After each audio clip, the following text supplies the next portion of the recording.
This program is brought to you in living color on NBC.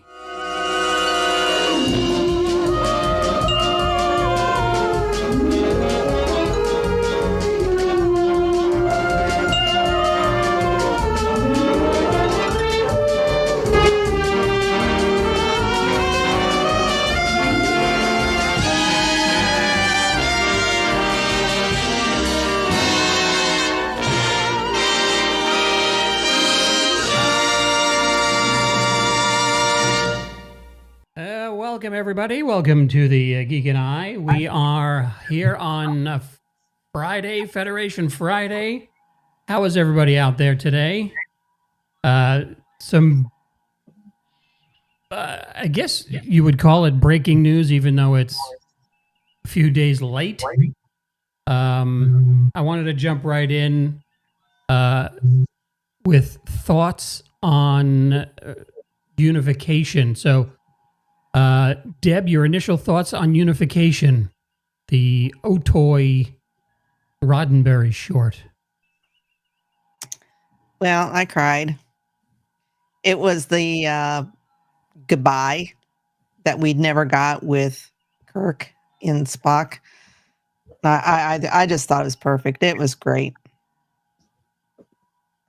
And Marty, your thoughts? Agree. Note perfect. It's amazing how a 10-minute short can take you on such an emotional journey and give closure to something that we haven't had closure on in 30 years. Yeah, and the way that I understand that they did it was phenomenal. From what I understand, it was prosthetics and then live digital masks, kind of like what you get on what is that, Snapchat or whatever. Yeah, like a filter. But there are some things that are on there that, I mean, he looks now. Is this your husband, Deb? Yes, it is. He doesn't know it, but yes. And he's making the duck lips. He's got the hair too. It actually looks like he's holding a tricorder instead of a phone there. And then we have the blue-haired aliens behind. And let's see if I can find the next one. Now, I'm assuming that is with the filter. It has to be. I mean, that's just remarkable. It's uncanny. Yeah.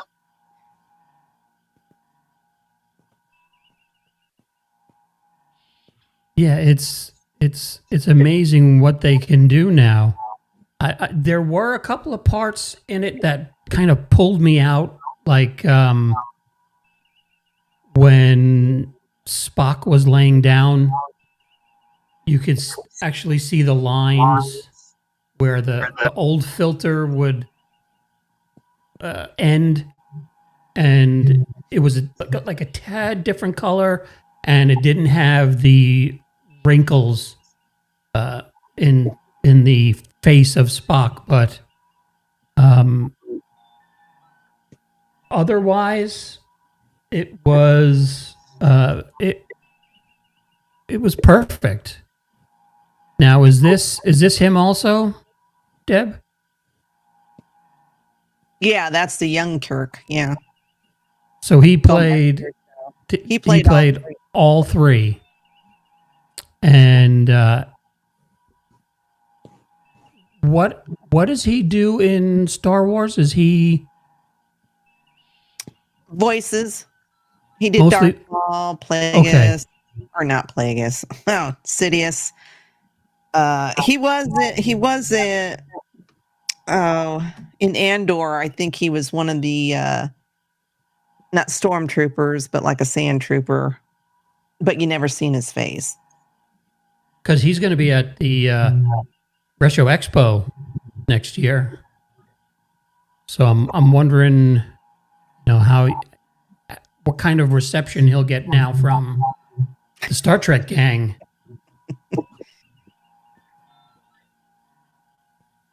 I don't know. I mean, it's nothing but positive, I'm sure.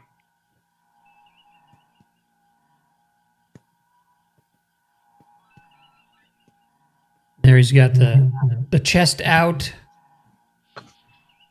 sucking in the gut like Shatner does. He's got it's like the body language is phenomenal. Mm-hmm.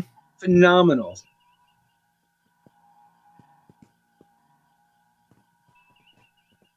Now it says investors only, so just so you know, I took these off of Twitter.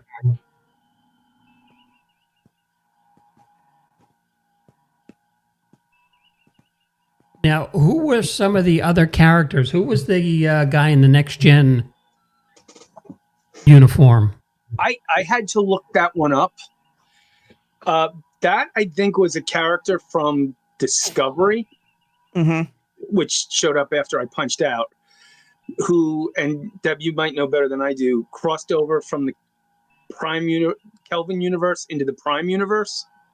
Yeah, something like that. So he was like a conduit between the two universes, which I don't know if he's the whole reason for Kirk being able to get to the Kelvin universe where Spock is dying.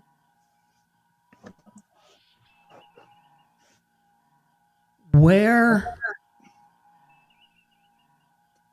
So in Next Gen, was there ever, and I'm falling short on the memory here, but did we ever learn of Spock's death in Next Gen? Not until the Kelvin universe. I don't remember him.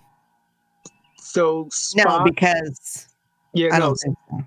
No, Spock was an ambassador on Romulus when Next Gen ended. That's where they left him. He was still working with the Unification movement, and then was working on solving their supernova problem, and then disappeared. So he disappeared sometime before the period of Picard in the Prime universe. So he's missing in action. So that's the way Star Trek, the new movies connect to the television series. Yes. Okay. Yeah. Yeah, because I was wondering, I was like, I don't recall Spock dying in Next Gen, because I know Sarek passed, and I don't remember Spock ever dying. But as far as this thing, it was just, it's amazing. Like you said, it's amazing how 10 minutes could erase how many years have we had? 2009, almost 20 years, 15 years of more or less garbage, other than a couple of decent episodes here and there, in my opinion. Yeah, it just brought us back to our glory days. Maybe it's nostalgia, but I don't think so. This was beautifully shot, beautifully scored, beautifully acted, and just I got so emotional to see Saavik on screen, a character who, as far as I'm concerned, is one of the family who we haven't seen since Star Trek 4, and albeit briefly. A character who I always hoped would have shown up in one of the shows later on and never did. Yeah, she, you know, I always wanted her, and I guess I'm glad I didn't get my way because of the way it felt to see her again. But I wanted her to be the Valaris role, seeking revenge for the death of David. That's originally how it was written. Oh, is it really? Okay. It was supposed to be Savick. And they just decided that, Vulcan wouldn't do that, or? I don't know. I don't think Robin Curtis wanted to come back because she wasn't comfortable with the way they were taking the character. And I think the decision was, what are we going to cast a third actress in the role? So I think they went the other way and gave us Savick 2.0 with Valaris. And now that I mention it, thinking about it, I was looking back through the group at the arrival, I guess you would say, when Kirk walks out into that grassy field and they're all waiting for him right before that one gives him his comm badge. And it would have been nice to see David. Well, when you think about it, right? So David, Edith Keeler. I mean, there are people that we could have definitely done who would have been recognizable. His brother Sam. I mean, I could go down the list. Mm-hmm. I thought it was just. I don't know who those people were supposed to be in the background. Like, maybe these were people that Kirk didn't even know he saved through the course of his career in Starfleet, or people whose lives he touched and didn't even realize it. But I got to tell you, it blew me away. There's really no other words except it blew me away. Now, the one that was in the very, very beginning, is it Lockwood? Or Gary Lockwood, yes. Gary Lockwood, yeah. Is he the one that you could say brought Kirk to this? So that's a theory I've kind of heard. I don't know if it was Gary Mitchell actually doing that. And if so, I kind of am questioning why. When we last saw them together, they weren't on the best of terms and had a giant boulder dropped on him. That part, I was like, where is this going? But maybe he opened the door, so to speak, or put that guy in the next gen uniform there, or maybe this is just the afterlife, and Kirk is allowed to go back one more time to sit with Spock as he dies. Yeah. Whatever it was, it was amazing. It was proof of what you get when you have people who actually care about the IP and want to put a good story out there. Yeah. I love Michael's music. Yes. Yeah. Towards the end credits sounded very Lost-like. But other than that, yeah, it was. When I saw the entire list, produced by William Shatner, executive producer, and then I'm like, wait a second, they all got together and did this thing? That's pretty neat. And then to watch the videos of him talking about it and just what went into it, and to hear what his I watched Robert Meyer Burnett dissect it basically, and he was just like, this is what you do for Star. This is what Star Trek is, and I completely agree. Yep, they got it. Carlos, did you work on this? Were you involved with this?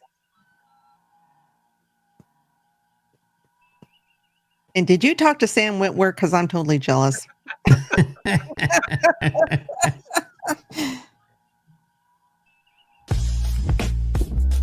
Yes. He is in my harem. Yes, yes, yes. Yes. Him. Who else you got? Harrison Ford and Or Hayden Christensen. yeah. It's like what is it? Brother husbands. That's Oh, so you did. Nice. Very impressive. And thank you. Yes, That was thank you. a wonderful piece of work. Amazing. yeah. It was. It's one of those things where you watch it and you're just like, gosh, this is what we need. This is what we need. And there's another one on YouTube today that I watched. It was a fan re-edit where he took the scene from Generations with him under the bridge and then kind of went into that afterlife straight from the "Oh My" line.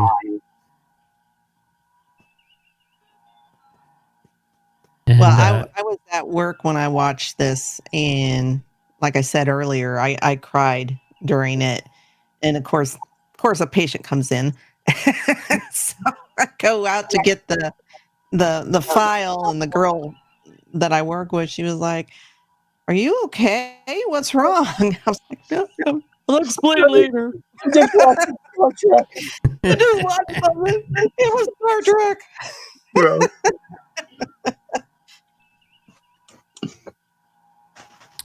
Carlos says, thank you for the kind words. It was 10 months of intense challenges in terms of story, technology, and being both responsible and respectful to the world. That's something you do not hear anymore, being responsible for the world that you're working in. Yep. Or working with. And respectful to the source material. Mm-hmm. Yeah. And to the characters, more importantly. Yeah, just genius. And Kirk mentioned earlier about Sam Witwer doing the different levels of Kirk and getting those little nuances. I noticed that right away, and I mean that alone made me cry because I was just like, "Holy crap!" That was just so amazing.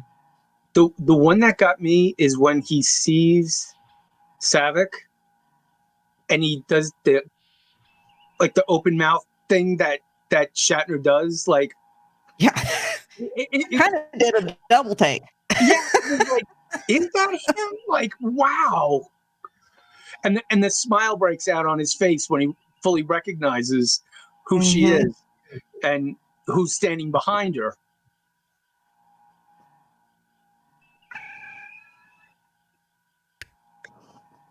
was that who was the Vulcan behind? Was that Sarek? No, that's Spock's son. Oh, Her is and it? Spock's son. Mm-hmm. That's Sorak. I did not realize he had a son. Well, that's the son that resulted from the Pon farr On Genesis. on Genesis. That's why Savick stays behind in Star Trek 4. She's pregnant with his child. That's why she's standing there. Okay. All right. Hold up. Where? What did I miss Is that in a book or a comic or something? Because No, It's in the movie. It was in the original script and then was taken out. Yeah. But well, I they know did she do stays some- behind, but she doesn't say, "Hey, It I j- was cut. It was cut, but unofficially, officially, why was it cut? Because the kid was 12, or I mean, like but we don't how know. how well- old is the first Ponfar? Okay, so every 7 years of a Vulcan male's adult life. So let's say between 16 and 17, and who knows how many times with that rapid aging,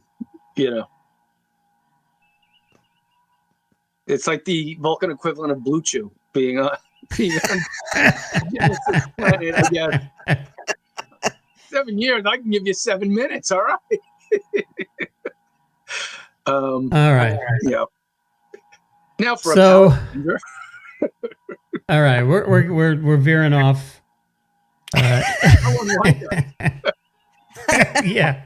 At least there's no math. Yes. So, Marty, you sent me this picture today. Yes. What Okay, so do we have here? That looks like Mo Howard. it is Mo Howard, and in the Oh, and there's wheelchair, Larry Larry. Fine, Yeah. and that is Jimmy Doohan behind Mo, and that is Bill Campbell, Trelane himself, who we're in the episode we're going to talk about, visiting Larry at the motion picture home, which both Jimmy and Bill Campbell were big supporters of. It's for infirmed and sick motion picture actors. And this was taken, I think, around 1975, shortly before Larry Fine died, I think. Wow. I thought that was Wolfman Jack behind Mo. Jimmy and Bill were apparently very good friends.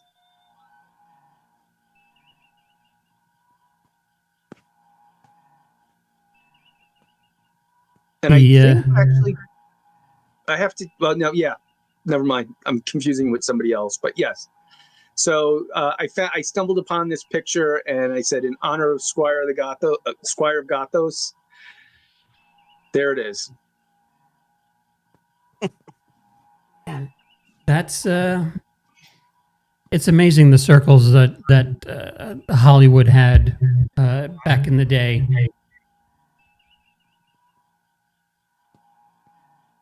And with that being said, let's move along into this week's episode, Squire of Gothos. Initial thoughts, Deb? Have you remember watching this? Yeah. I referred to it as Q.1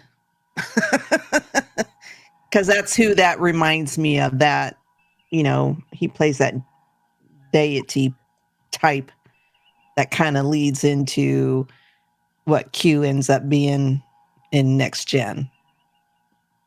Mhm. Yeah, there's a lot of Trelane's DNA in Q, definitely. And not shockingly, the episode was co-written by Mr. Roddenberry himself, who did the work on the Next Gen pilot. So not a complete shock. Yeah. It was co-written by the gentleman who wrote Balance of Terror, which we watched a couple weeks ago. And director, Don McDougall, this is his only Star Trek episode he directed. Now, does Trelane ever come back? Do we ever see the parents, the entities again, or is this a oneer and we don't get to see these people? And maybe that's why Roddenberry tried to revive it with Q. We don't see them on film or on television. Trelane has made multiple appearances in the comics and in novels. There's I forget which novel it is, but it's essentially a Q versus Trelane story with, massive galactic implications. I always thought of this episode as a Q.1 episode in Debbie's words, but having watched it on this take, he really is not even a low rent Q.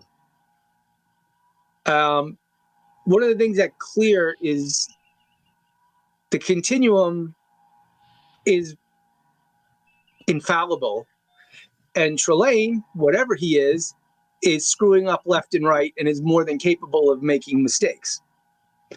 So the omnipotence isn't there. They might be close cousins of the Q or near Q-like, but I don't think they're from the same existence. Yeah, because towards the end, I got the feeling of Corbin Burnson. Like, what are you doing? Yeah. So. And also, in later episodes, right, in Voyager, it was a big deal that Q and Lady Q made Q Jr., that there were no children in the continuum. So Trelane being a child kind of just, to me, adds to the evidence that this is not a Q. Different entities. Different entities. Yeah.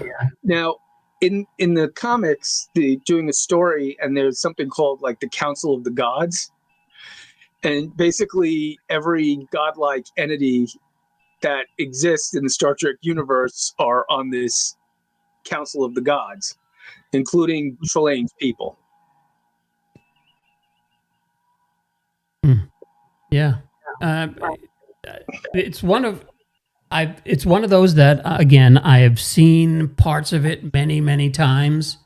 Never watched the whole thing front to back, but I thought this was a good episode. I really enjoyed this, especially starting off with the, Starfleet waitress coming around with coffee once again. Another blonde yeoman with tall hair. And cups. So again, I'm thinking this was meant for Rand, but she was gone by this point. So there you have McCoy going, what's he drinking? I mean, they don't even have lids on them. McCoy asked everyone for a urine sample, so I don't know why Sulu's drinking from it, so maybe I do. Yeah.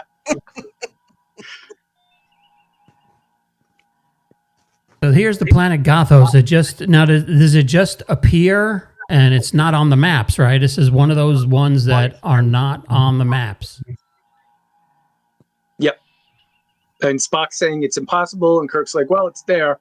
Just send a message out and we'll, we got a colony to get to. And Uhura not using her cup holders. Now, let's talk about that design for a second, right? If her hand and wrist wasn't there, that thing is sliding completely off, either into her lap or onto the console. Well, she's keeping it on the console with the self-destruct button. Yeah. It holds it right into place, right where it needs to be. Oh, it's right next to her big block of cheese. Those are sticky notes. No. I think they're like miniature floppy disk of some sort. But it's the same thing on the navigational table. Everything is at like a 45-degree angle here, making it impossible to put anything down.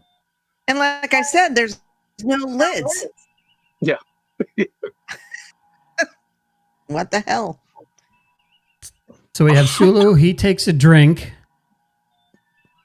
and stands up and he doesn't. I guess he doesn't realize what's inside the drink, and then he just goes.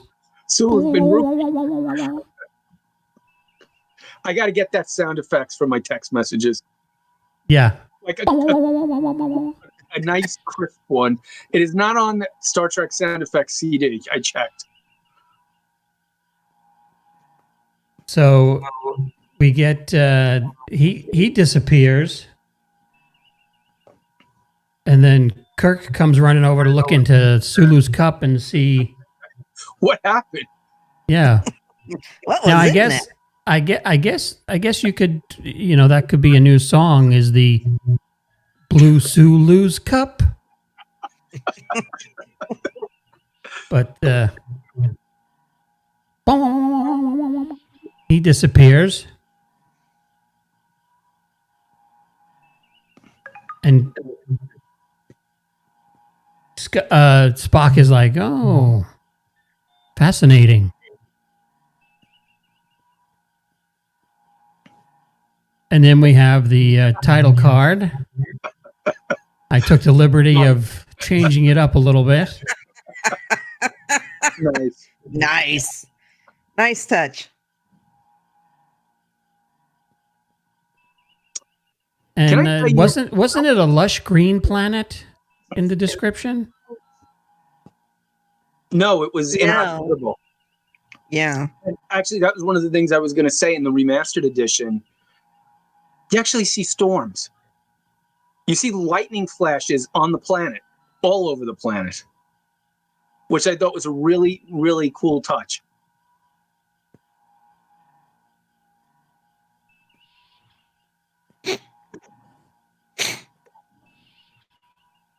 Now they want to send a search party down, but what is it? They don't know if the air is inhabitable or the land. They say something like somebody who could only live for a certain period of time. A short time. It's toxic. It's not really a Class M planet.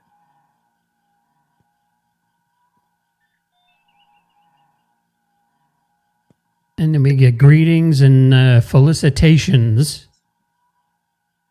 Hip hip hoorah. So they want to go down with life support, and they're in full gear, and they've locked onto something, I guess, where they detected life forms, 2 life forms. It was like I think they found like a spot. A dead spot. Yeah, it was a dead spot. So this is what cracks me up. You're going down into a toxic environment with nothing on your eyes, nothing on your hands, just your flimsy little plastic mask and tube. Where's the hazmat suits? Where's that funky shower curtain suit that Spock wore in the naked time? I mean, that'd be perfect. So this guy was the geologist. Was he the geologist, or was he the atmospheric guy? That's Yeager. He was the geologist, I believe. Mm-hmm. Yeah, he's in blue.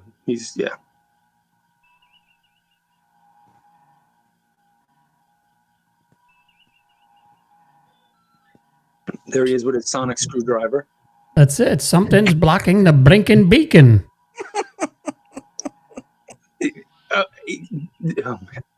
I just don't know what to say with this prop. It kind of reminds me of Mr. Narwhal from Elf. Bye, buddy. Hope you find your dad. Yeah. So this thing is a beacon. They've used it as a welder. It's been various tools at one point or another. But to me, this is like something out of Forbidden Planet. Yeah, it's very Lost in Space-ish. Space-ish. Lost in Space. So it's a beacon. Do people look out the window and look for the flashing light, or there's no beam that comes out of it? A laser. It doesn't even light up. Make noise. unknown. Mm. So then we have the set of the castle, which is pretty cool. Now, is that what it looked like in the original? I guess, right? Because they walked in, and I mean some of these designs look like they could be added on there, but I don't think they'd go into that much detail. Yeah, this is just probably rent-a-prop stuff. From an old Errol Flynn movie.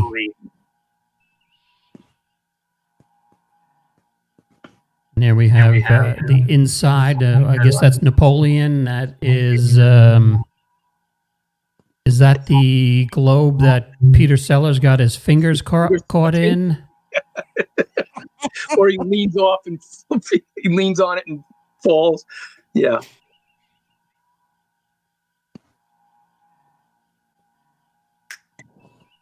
And our old friend Salt Vampire makes an appearance. Yeah, that's another. How did she get there? And does McCoy have feelings? He did. Oh shit! My ex is here. Yeah. Yeah. McCoy, like, there's zero kind of. Oh shit! Like, huh? That's interesting. Oh, you look familiar. Yeah, we see another familiar face kind of later on. And here's Kirk and Sulu doing the safety dance. S S S S A A. Is that, or are they doing the robot? I don't know what the hell they're doing, but. And then what is that behind them? Is that a? That appears to be some kind of crocodile or alligator head. There's a lot of stuff in the background in this episode.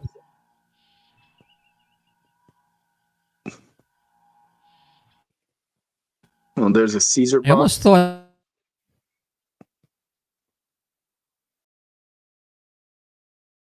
We lost you, John.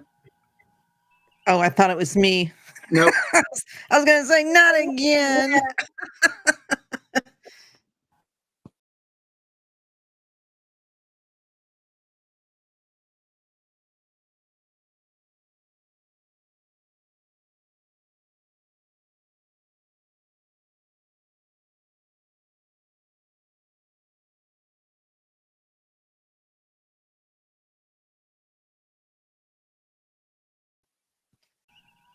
There he is. What the heck is going?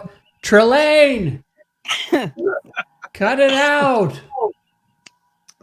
Yeah, I thought it was my internet acting up. I was like, no, not again. Well, you know, the planet was disrupting communication signals, so maybe we're just a little too close again. Where's my flashlight beacon?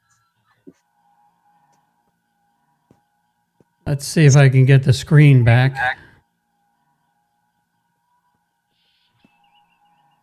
I have to tell you, the background bridge noise is so relaxing. I could just sit and listen to that for hours and hours and hours.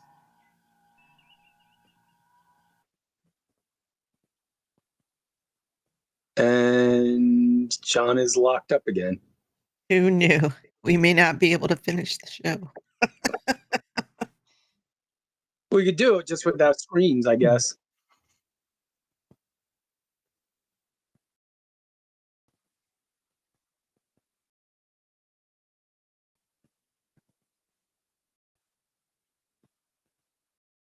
We have to have like a technical difficulties, please stand by screen ready. Like in the old days. For anybody under the age of 50 watching this, that it was a thing. Yeah.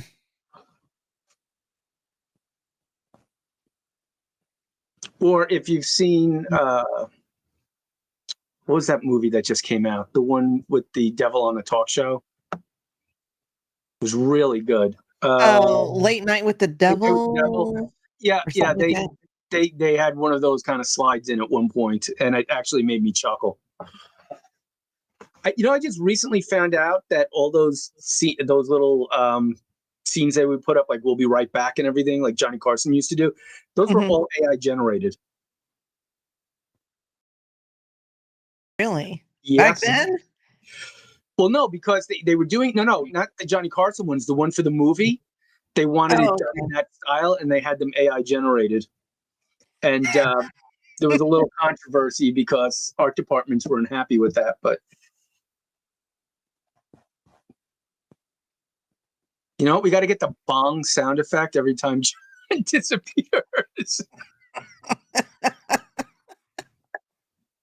Oh. Let's see.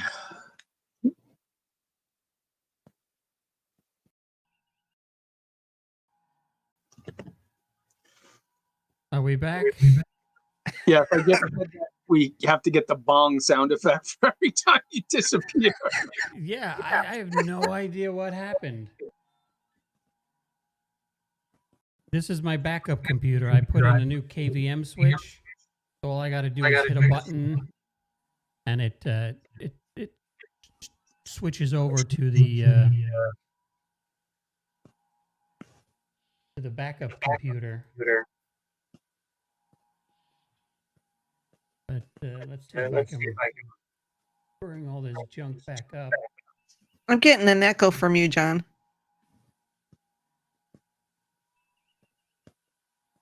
Actually, I didn't hear it.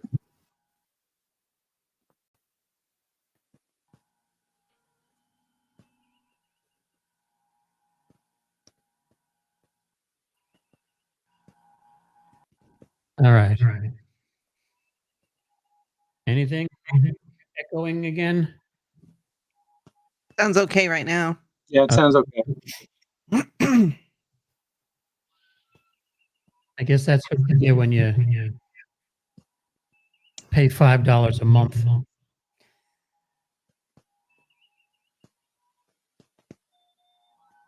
When we last left Captain Kirk and his band of space explorers, Yeah, where were we? they were trapped down in the castle of Trelane.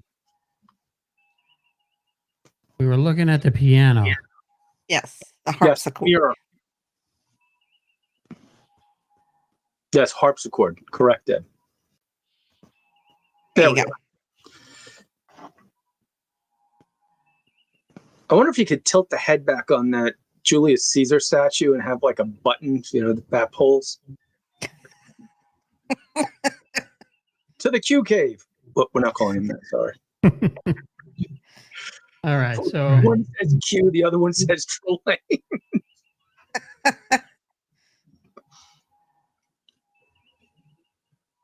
So now we have Trelane playing the harpsichord. And I don't know what, I have no idea what Sulu's thinking of and where that other hand is.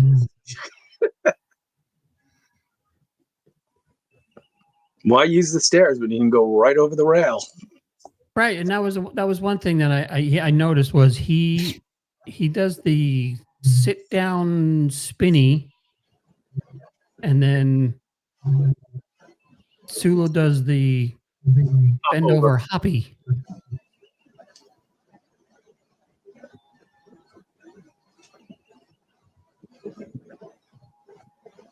Now this guy, I liked this character. He played it beautifully, in my opinion. I think a lot of this episode is carried on performance. Originally, they were hoping to cast another well-known actor at the time, who I think would have been equally good, and that is Roddy McDowall. Oh. But there were concerns that Roddy might play it a little more flamboyantly and give off a different vibe to the character. And this is not the last time we see William Campbell in Star Trek. He later shows up in the original series, as well as Deep Space Nine, as Koloth. one of the 3 old Klingon friends of Jadzia Dax. Mm. And Koloth in The Trouble with Tribbles. So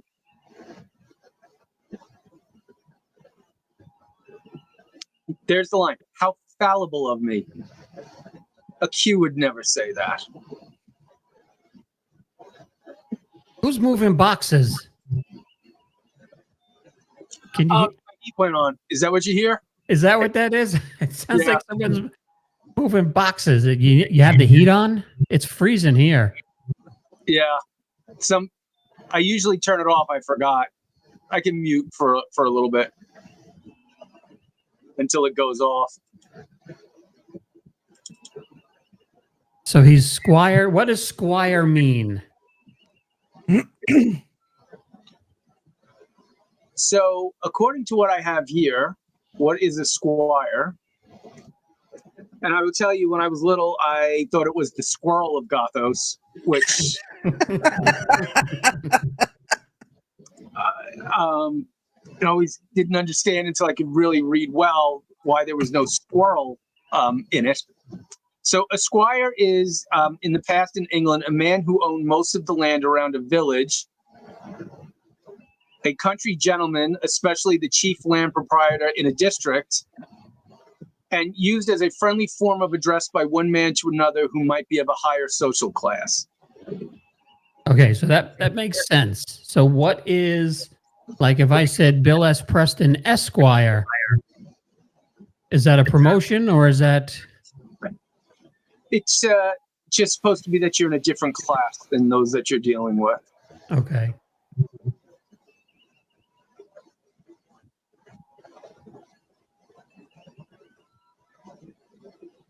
So is this where he says, I just finished my studies? Is this a clue?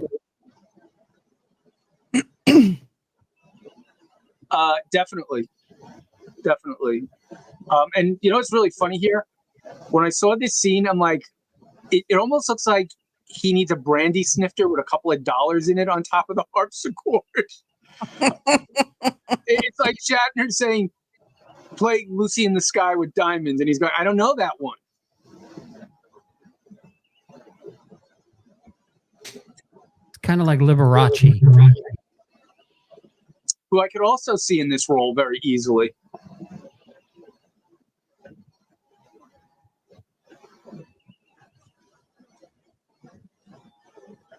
And I like the way that they say that the human species is one of the ones that preys and kills itself. And then I guess that goes to, I don't know, would you say that it's Roddenberry's thoughts on society? Would you dig that deep into it? Or just that, you know, they're supposedly alien races that are more, for lack of a better word, humane to one another? I think, to me, that's one of the most pure Roddenberry lines in the episode. Gene had a lot of experiences during the war and as a cop on the beat, and saw a lot of the worst of people, but never really gave up on the potential to overcome that worst. So I would think that that is all Gene. Okay, this was the dumbest scene ever. The guy sneaking up in that big mirror, and he can't see himself sneak. So clearly Spock has taken this guy under his wing, teaching him how to sneak around and be invisible, because he is coming right up behind him and still has the goddamn beacon in his hand. It's not working and you're inside. Put it away.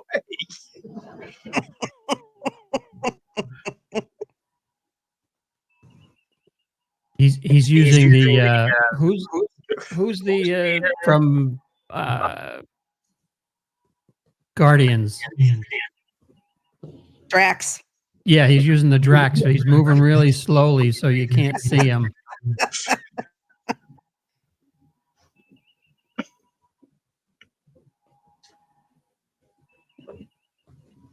So he knows that this setting is a stun setting, and he's gonna turn it up to 11.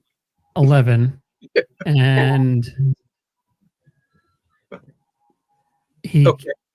now is I can't remember, was that McCoy's girlfriend or We do get a glimpse somewhere else in here of one of the creatures that was in the cage with Captain Pike, the bird thing. That's in this set someplace too. They just reused what they had laying around.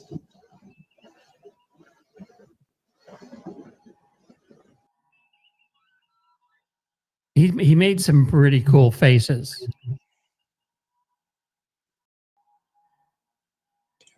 Well, I think as an actor, you very rarely get a role where you're allowed to chew the scenery. And my God, he was chewing the scenery like Godzilla chewed on Tokyo. And it's when I asked it if he comes back again, and I would love to have seen another run in. Now maybe his parents have moved on, and he's on his own, and he's completely lost, and he comes back to Kirk to get help, find his way, and he's I don't know, it's just a great character.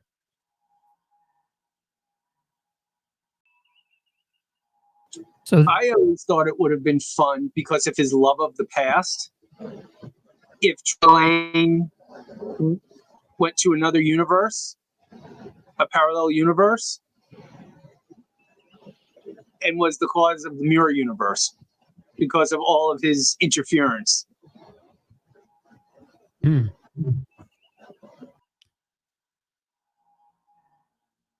So this is the real outside, I guess. Trelane sends Kirk to the real outside, and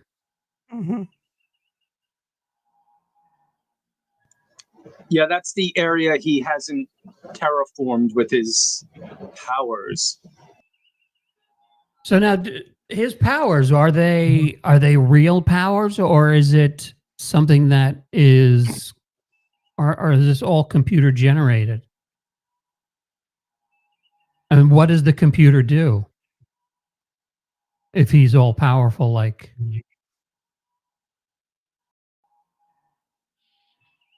Maybe it runs the castle and the things inside. I always kind of thought of the computer mechanism, which I have to say is probably my biggest problem with this episode, because they make you think it's this computer thing and he's using the computer to control everything. But in the end, computer's destroyed. He doesn't need it. So I wonder, and this is my theory, was the computer kind of more or less like a training wheels for him? Or maybe some kind of governor to prevent him from going all out that his parents may have put in place. And now is that could that be why he challenges Kirk to the death, because now his limits from the computer are removed? possibly, his parents don't show up until after the computer or that mechanism with the Looney Tunes sound effects when it explodes is destroyed.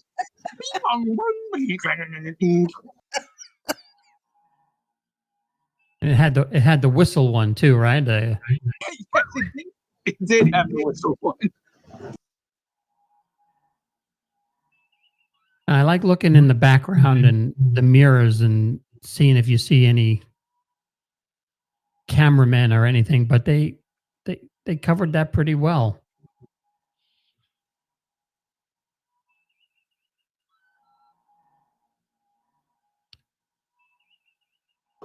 So I guess on the tricorder, he doesn't show up as being there at all.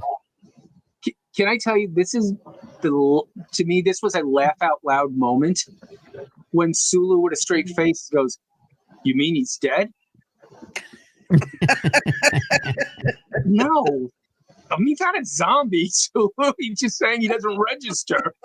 I don't know where that came from.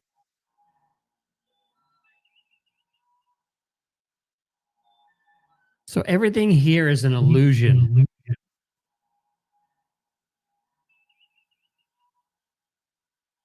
Fire doesn't have any heat.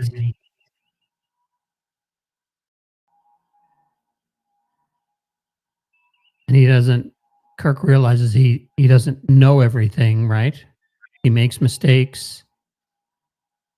Well, I mean, he's studied obviously American culture, but he doesn't know the nuances of it, like what the food tastes like, or that there should be heat coming out of that fireplace.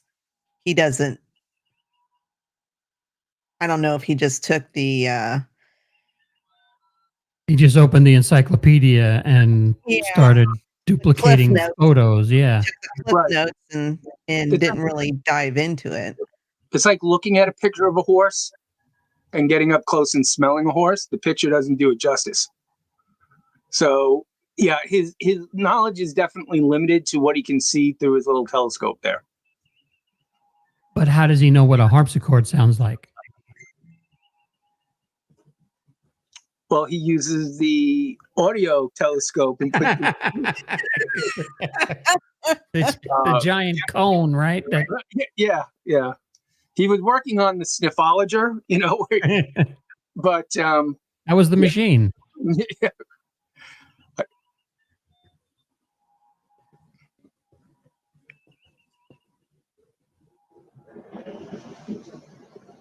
So he wants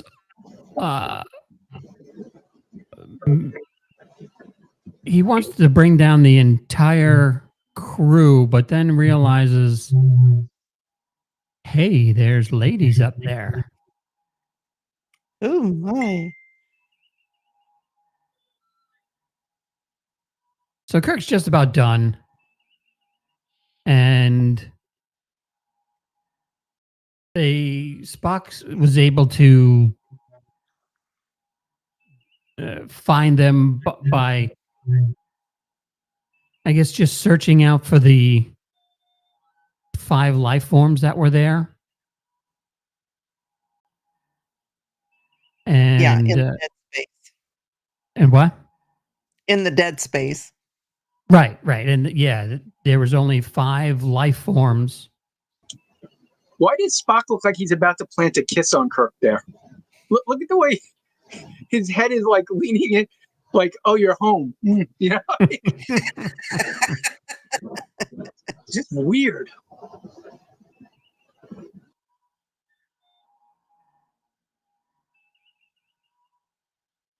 So we're gonna jump to warp and get out of here.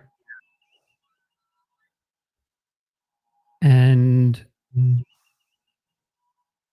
Trelane hops on board.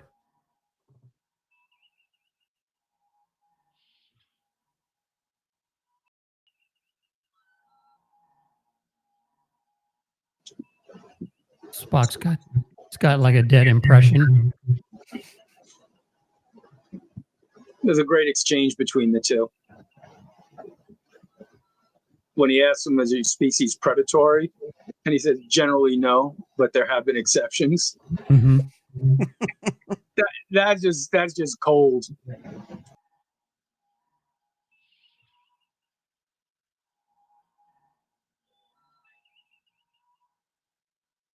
So Trelane wants to bring them all back, and they all I guess just and they end up back at the dinner table, And I remember watching it going, I'm like, okay, so we're here. Spock looks like he's about to fall asleep.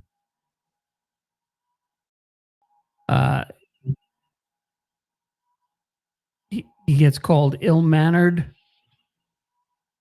And it was a great pickup by Trelane that it's probably the human half that is ill-mannered. And now we're going to have another song from Uhura. So this is interesting, right? So he talks about being able to change the forms of matter. All of a sudden, he puts the ability to play the harpsichord in Uhura's head. Seems to go a little beyond what they kind of defined his powers as in the beginning.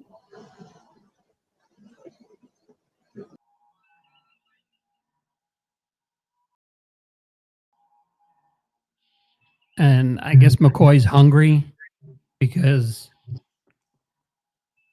he started eating and drinking. And did he mention that it had no taste, or Yep. like maybe he didn't feel a buzz? He wasn't getting drunk off the brandy. McCoy knows his liquor, and that's no liquor. Now, I'm actually considering asking the people we're going to have Thanksgiving with to all wear Starfleet uniforms so we can reenact the scene around the turkey and just for shits and giggles. Now, what is that on the table? Is that a ham? Is that a turkey? What is that? Is that some kind of? Is that a tribble?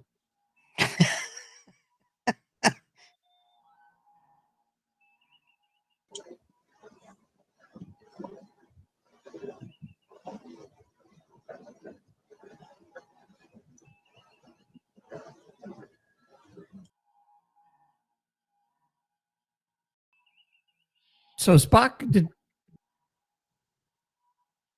lets us know that there's a difference between fascinating and interesting, right? It's like fascinating is for what? What did he say it was for?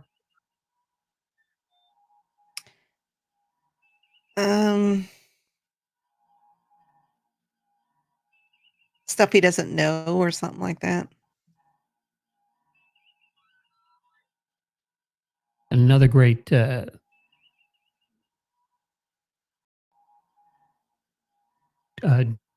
into the mind of Spock. Now, notice the booze has no taste, but McCoy is still carrying around that glass, drinking it. Yeah, he. What is he hoping for? It gets better at the bottom?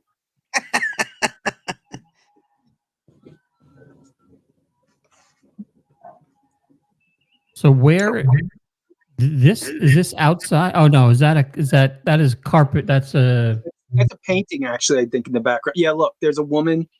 Yeah, in a long flowing dress. It does look like a cave, though.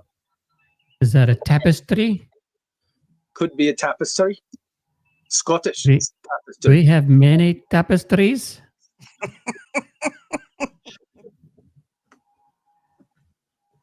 And he doesn't. He likes dancing with her, but he's just like, Bang!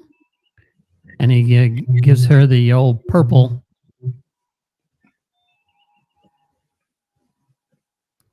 And then Spock realizes that it's ego.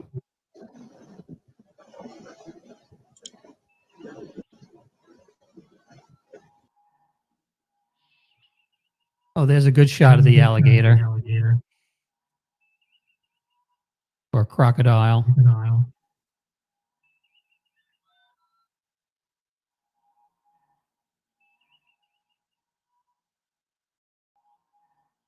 So Spock figures out there's a computer somewhere. And that it maintains the environment. Maybe that was it. Maybe that was the environmental system inside the kind of life support. Okay, so let's remember where we are. What's outside? A horrible, toxic atmosphere. Right. So maybe shooting the machine is not Yeah. the best idea. I thought this was a major plot hole. So instead of saying, crap, if we disable the machine, we might be disabling our only life support. But Captain Know-It-All decides to fire a bullet into it and hope for the best. And Borrowed and that there, from Spock last week. yeah, I was gonna say he's copped Spock's pose. He's doing the Vulcan chicken.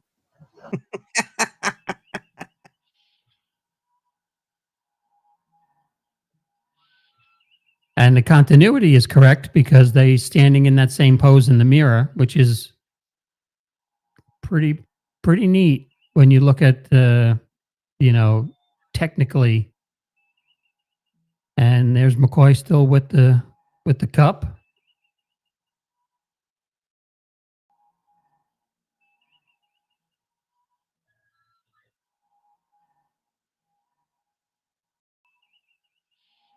So Kirk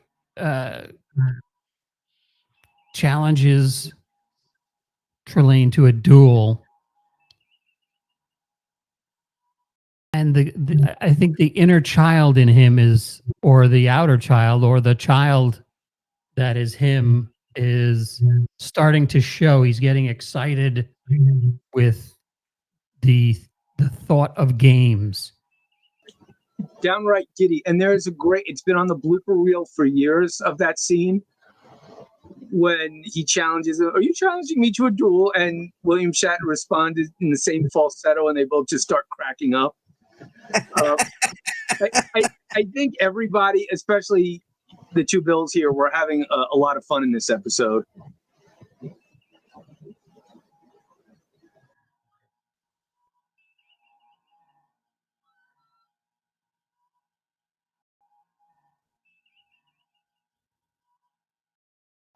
So now we have a captain's log and a Dirty Harry here.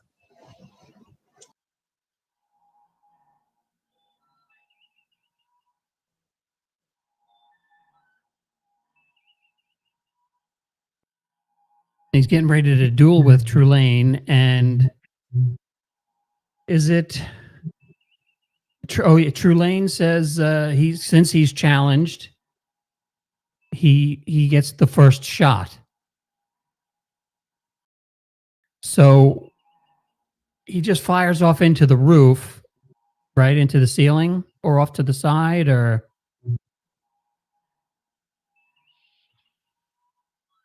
Yeah, he purposely misses. so. What do you think his reasoning is on that? Is it because he knows he can't be killed, or he wants to see what Kirk does? I think it's a combination of both. I think if he was shot, I mean, clearly his people are non-corporeal, so how much damage could be done? Or he wants to see, or he just wants to see it play out and see what Kirk will do.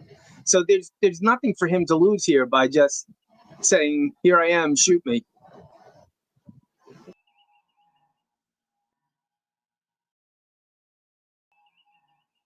So here's where the Looney Tunes mirror gets it. And now the machine, which I don't know, kind of looks like my computer over there. Well, that looks like the grating on a fan, doesn't it? The silver circle thing. It's the first thing I looked at. I was like, what kind of CPU is he running that on? Yeah, it actually kind of it does look very computerish. Yeah, it looks like the back of my desktop. Yeah, you got the what is it? This is the graphics card up here. Yeah, and down at the bottom left, you can see the Intel Inside sticker. So Dun, dun, dun, dun. Of course, he shot it. Was running Windows 95. Windows ME. ME, yeah, sorry. ME was the disastrous one.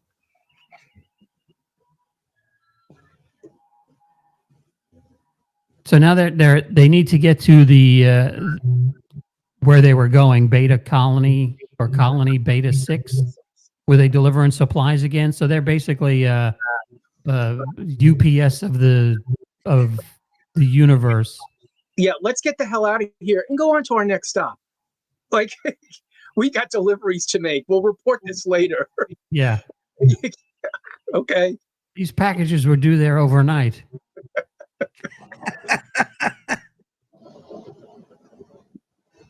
So again, some good. Is this is I'm assuming different to the original? Yeah, they didn't do a lot of F shots, so this is nice.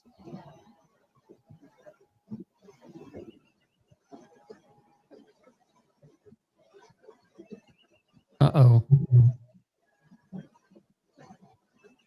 Kirk getting a nice. I guess you could say Kirk is getting an aft shot. So.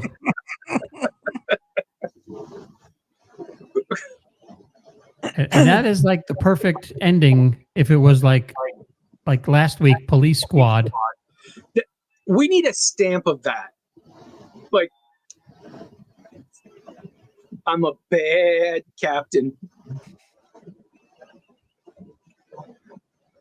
And then here they are picking up Rosie O'Donnell on their scanners. I was just gonna say Oprah's in the way.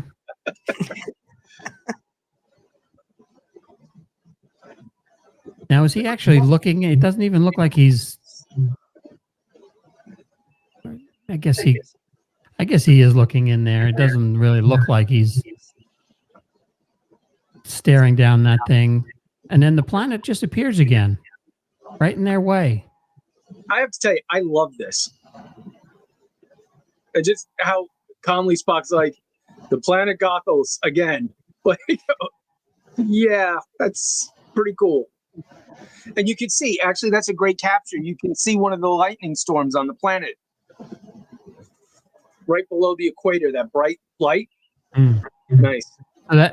So that was what did this look like in the original? Was it just your typical Star Trek planet? Matte painting or? No, they usually would take like a regular globe and spray paint it. They didn't really do mattes with that stuff. So if memory serves, I think it was like done in white and gray, and then they would just throw a color filter over it to change the color of the planet as needed. So that's why most of the planets were kind of monochromatic.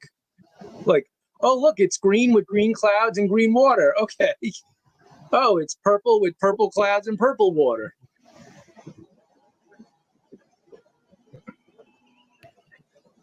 Let's see.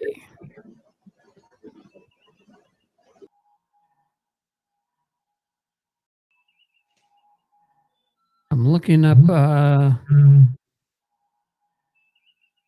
don't seem to see it. I guess they wiped it from the internet. The original. It's the original Gothos. Yeah, it's so hard to tell. I don't.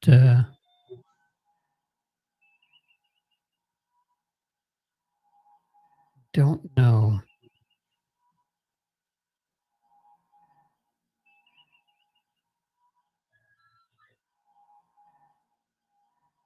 Or is that the same one?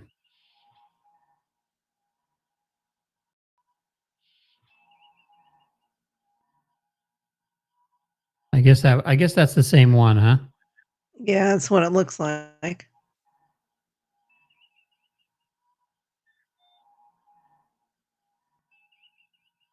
So Kirk returns to the planet, and this was a very, very cool scene, and this reminded me a lot of Encounter at Farpoint.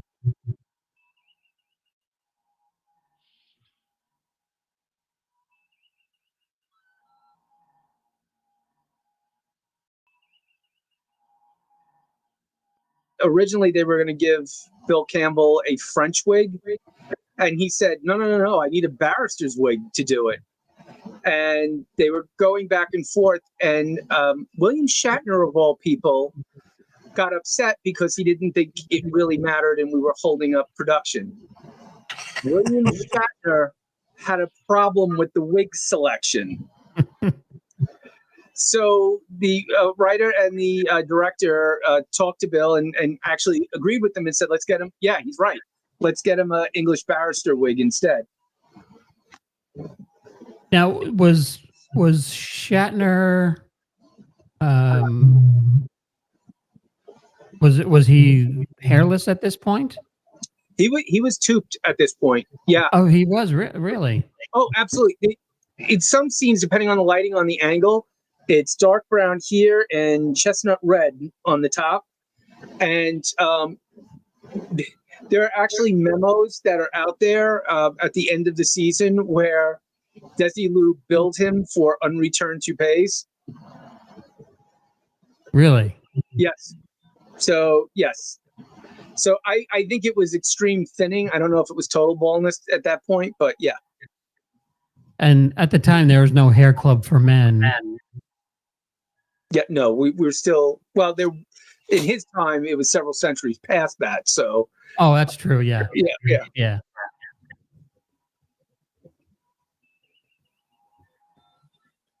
And I thought this was pretty neat. This was like a quote from the, I guess you could say it was pretty close to a quote from the Constitution, wasn't it? High crimes and yeah. The high crime of treason against a superior authority, conspiracy, and the attempt to foment insurrection. No, that movie comes way, way later.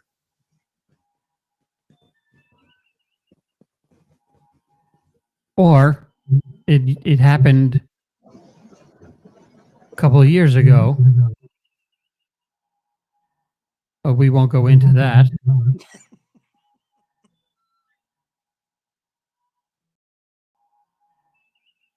So he's willing to pay the price. And I guess he realizes that, it's the ego. And he starts calling him all these names. And Kirk starts bullying Trelane.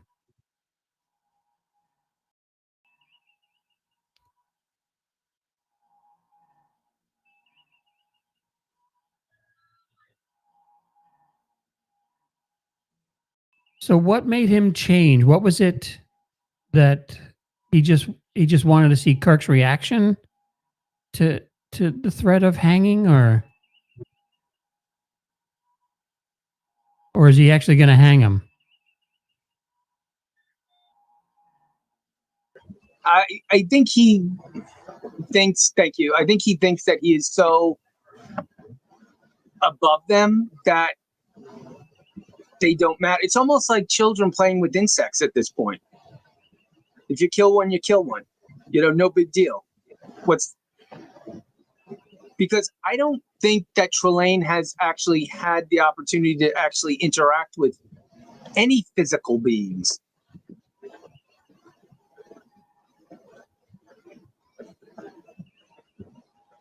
FYI, I just sent you a picture of the original title card with the original planet for comparison. Where'd you send that? Did you put that in the chat?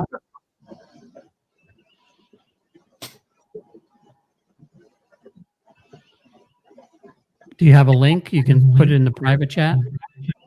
I gotta go find it again, but yeah, I think I can get it. Because I'm on the backup computer, which is pretty much like Trelane's. Gotcha.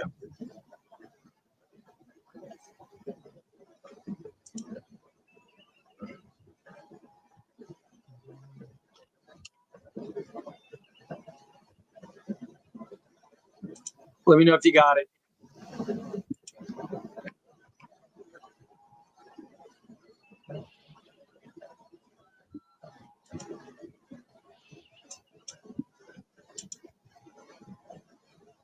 So that's the original? Yeah, that's the original. Okay. So it's a pretty good image. Yeah, it looks like a gobstopper once you sucked on it for a while and it starts to change colors. Yeah. Yeah.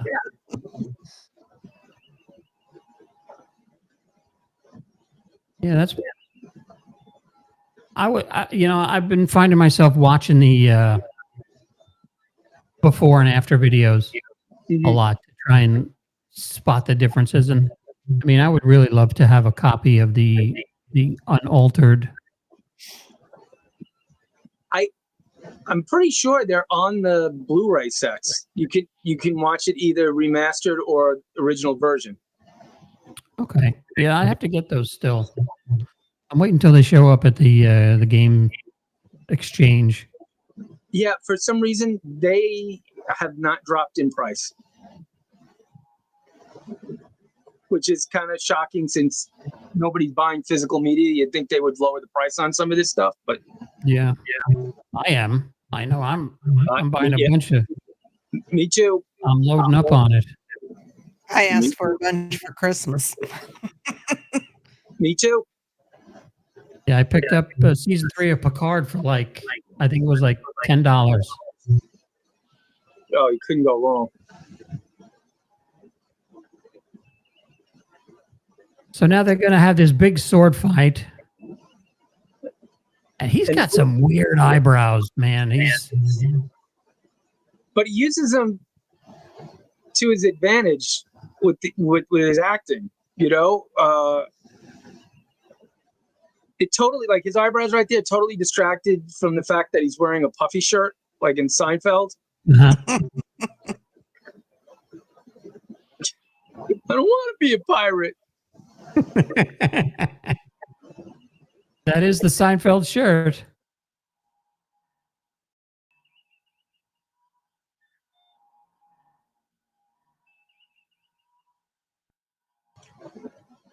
And here we are with the Kirk Fu, as it's been called.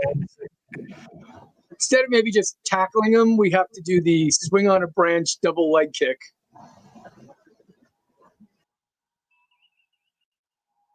And this part, I mean, we probably could have gotten to a little bit quicker. And do we need like the second round in the, at dinner and Thanksgiving, and could we have just skipped over that? And do we need to bring the entire crew down, because they really didn't do anything, right? Not really. They were just there to, I guess, add to the stakes. This scene cracked me up when he kept appearing and disappearing. I literally expected Dr. Bellows to walk out from behind one of the shrubs.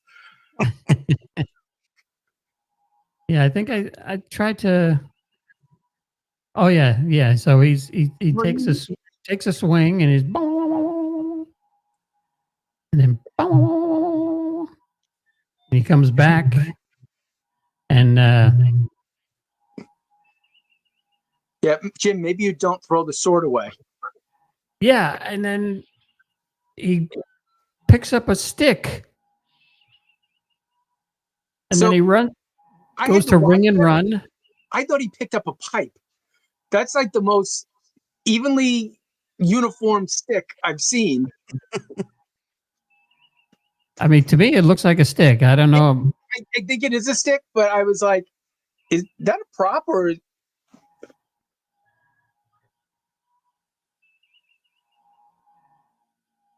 And how many times are we going to try the communicator? He tries it like 5 times. It's not working. And I thought this was pretty neat, building the cage Around him. around him. Yeah.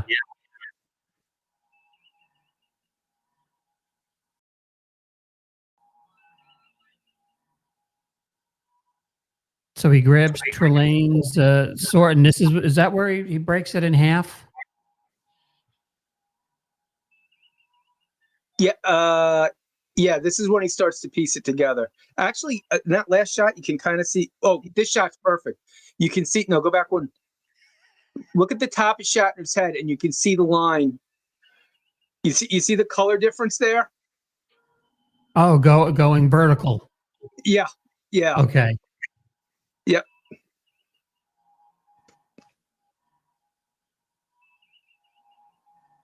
So this is where I finally remembered seeing this episode, was when he has the temper tantrum.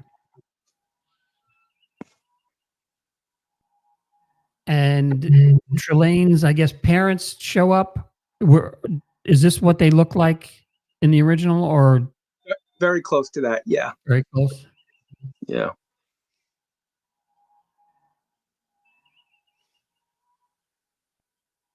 And then we get the LAPD on the scene. The blue thunder is over.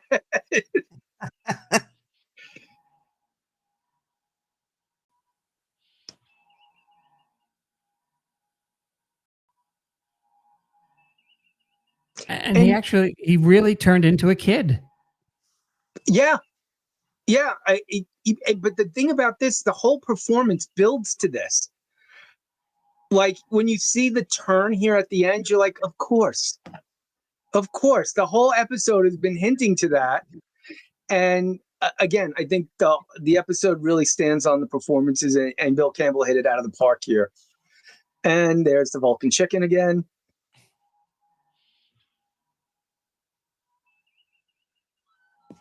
And how many times have our kids said that? You know, they're playing stickball in the street. And for those of you who don't know, stickball in the street was a thing. Yes. Yep. And it's like, Marty, come on, time to come in, dinner. Oh, but I was winning. Car. Remember that one? When a car would be coming half mile down the road and somebody would yell car and we'd all scoot to the side. Yeah. Brilliantly portrayed in Wayne's World. Yeah. Yeah. So my heart kind of breaks for Trelane at the end of this. He went from being completely annoying to kind of pathetic. And getting punished.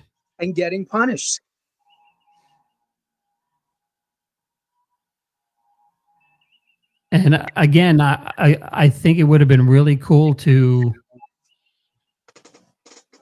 have Trelane come back, and the only, maybe his parents.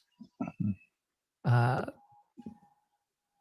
don't know. I don't know how you can kill an entity, but they somehow disappear or something happens to them, and he has to come back because the only adult figure he has is Kirk.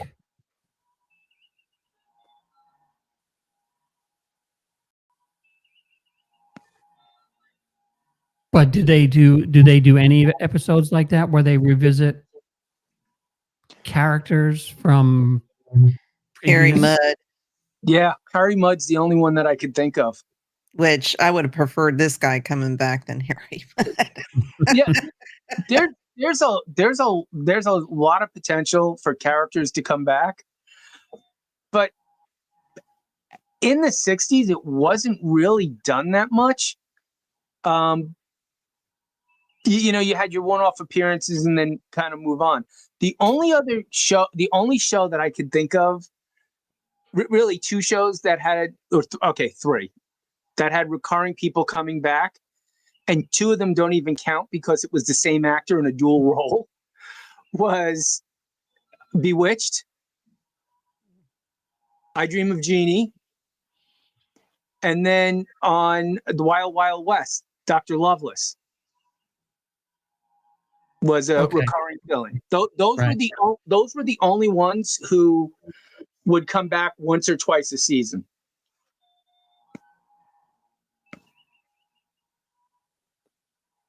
As far as, well, those were all. Would you say Wild Wild West was a comedy, or Western drama or? I would put it as adventure because it did kind of venture into weird stuff every once in a while that just took place in the West. Now, I remember episodes about robots on the Wild Wild West and clones and weird stuff. Yeah. So overall, I enjoyed this episode. It was fun.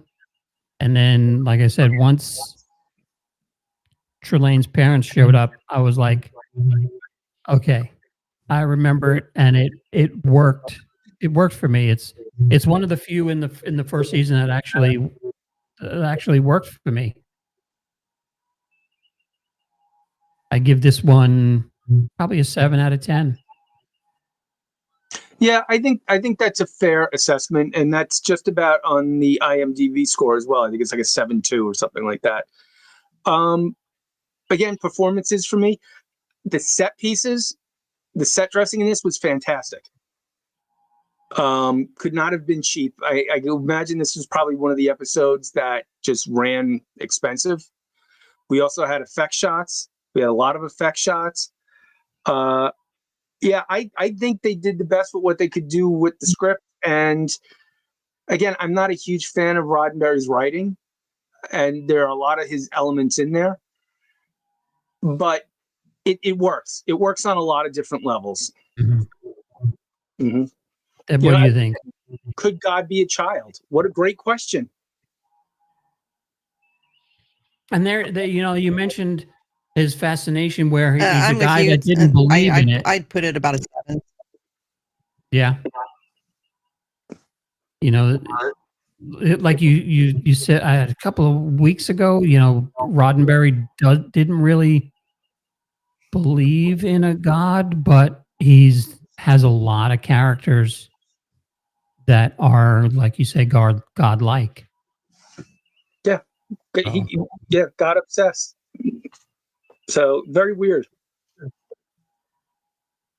What do we have next week? Next week is a good Arena. Oh, Arena. So are we going to want to do a Friday after Thanksgiving? I think I'm around. Not sure. All right. Well, let us know during the week. Happy Thanksgiving to you guys. If I don't see you, Thank you. And I'm very, very thankful that you guys give me the opportunity to hang out with y'all. And like the way I rolled that in there. Very nice. I've gone from you guys. The radio training is kicking in. To y'all. So,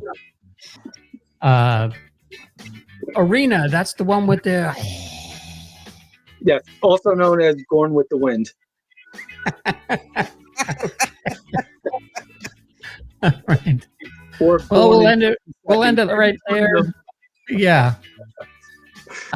Deb, what do you got coming up as far as the Feast of Fandoms? Well, Geek Gauntlet will be on tomorrow night.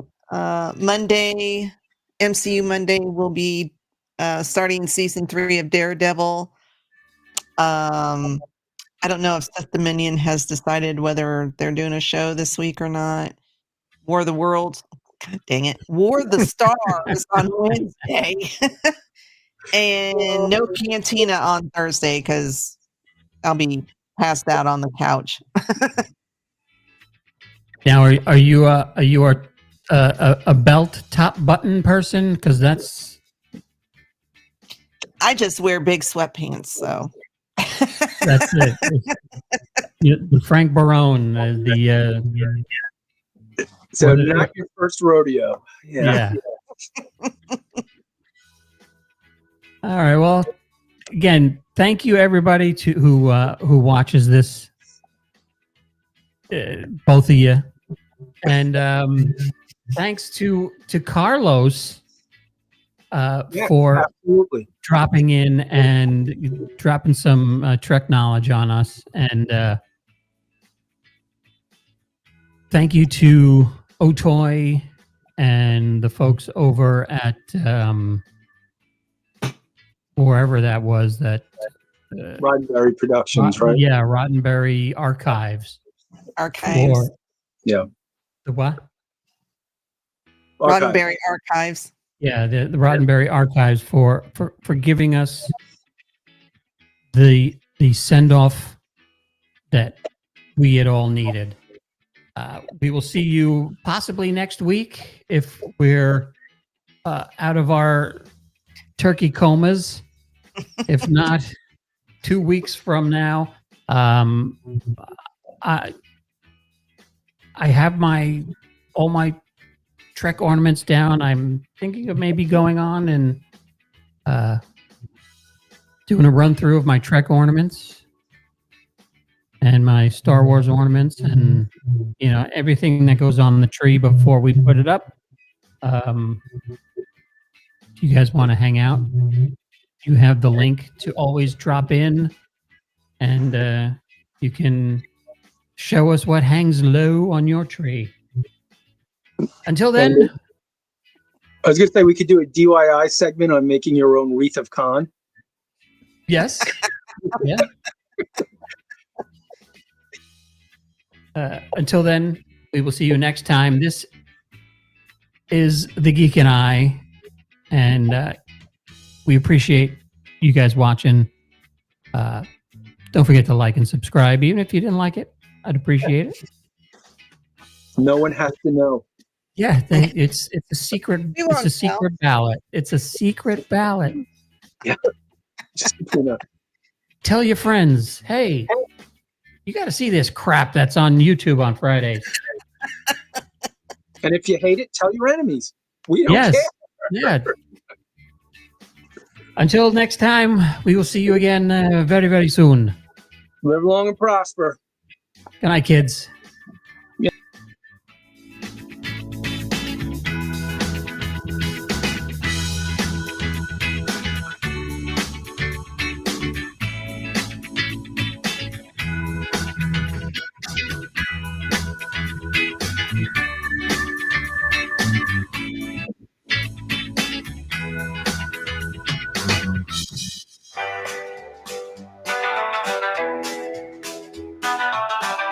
Slog says it's Friday night. Gonna tune in to the podcast life. Getting ready for that endless flight where Kirk and Spock are taking their fight.